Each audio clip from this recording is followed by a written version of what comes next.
Hello everyone, आज बहुत दिनों बाद मैं अपने चैनल पे लॉन्ग वीडियो डाल रही हूँ। बीच में वीडियो नहीं डाल सकी, उसके लिए बहुत सा सॉरी। कैसे हो आप सब? आई होप कि आप लोग सब बहुत अच्छे होंगे।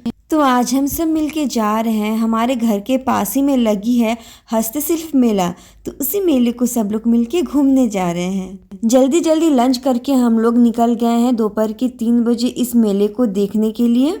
2 से ढाई बजे के बीच इस मेले में आना चाहते थे, लेकिन घर के काम के कारण लेट हो गई। आप जितना लेट करोगे भीड़ उतनी ही बढ़ती जाती है, तो जितना हो सके आप जल्दी निकल जाओ घर से इस मेले को देखने के लिए, ताकि आप मेले को टाइम लेके एक्सप्लोर भी कर सको और दिन के लाइट में सामान को खरीद भी सको। और दूसरा रीज़न ये है कि जितने भी टाइम बीतती जाएगी, शाम होती जाएगी, उतनी ही ठंड यहाँ पे बढ़ती ही चली जाएगी। मेला ज़्यादा बड़ा तो नहीं है, लेकिन उसमें भी आपको ऐसे ऐसे स्टॉल्स देखने को मिल जाएंगी जिसमें बहुत ही खूबसूरत चीज़ें बिक रही हैं। इस मेले में किचन की क्रॉकरीज हो या घर को सजाने का सामान, या फिर ठंड में आपको स्वेटर की ज़रूरत हो, जैकेट की ज़रूरत हो, यहाँ पे ये सारी चीज़ें मिल जा रही हैं।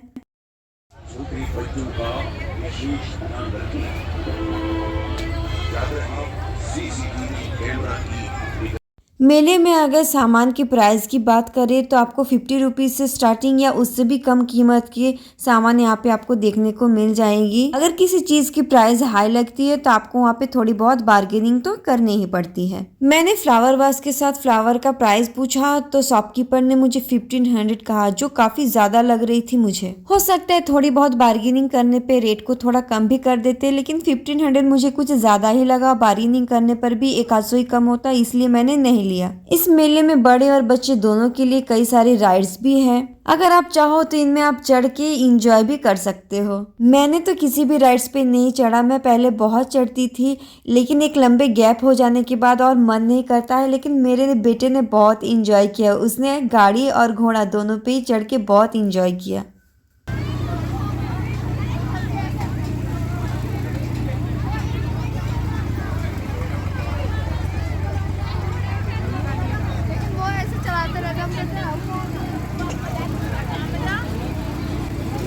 इन सबको देख के अपना बचपन याद आ जाता है ना। पहले हम भी रोया करते थे कि हमें भी चढ़नी है, हमें भी चढ़नी है, और आज हम अपने बच्चे को इन सब में चढ़ा रहे हैं। टाइम पंख पसारे कैसे जो पार हो जाती है पता तक नहीं चलता है।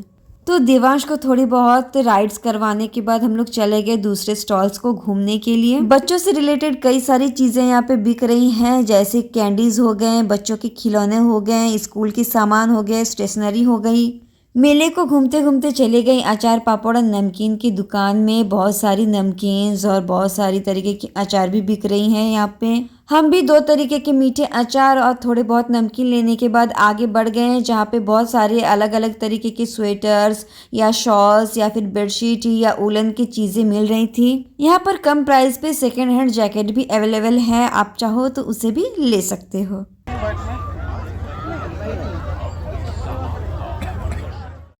देवांश की सबसे फेवरेट गाड़ी है, और गाड़ी को देखते ही वो बस दौड़े चला आया गाड़ी के दुकान पे और गाड़ी लेने की जिद करने लगा। तो उसके पापा ने उसे एक गाड़ी दिलवा दी। मेले में आए हैं बच्चे के लिए तो कुछ लेना बनता ही है।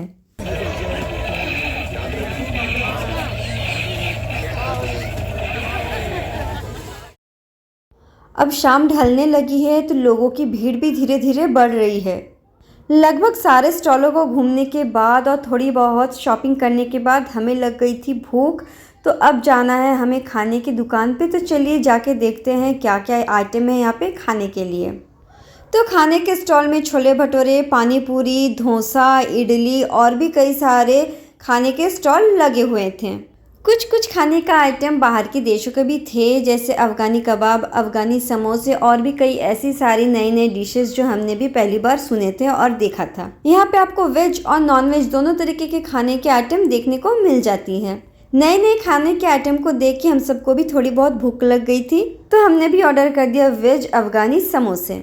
नए आइटम के चक्कर में और भूख के कारण उसे ऑर्डर तो कर लिया और खा भी लिया, लेकिन खाने का टेस्ट बड़ा ही बेकार था। ऊपर से मैंने तीखी चटनी भी खा ली, तो उससे मेरी हालत बहुत ही ख़राब हो रही थी।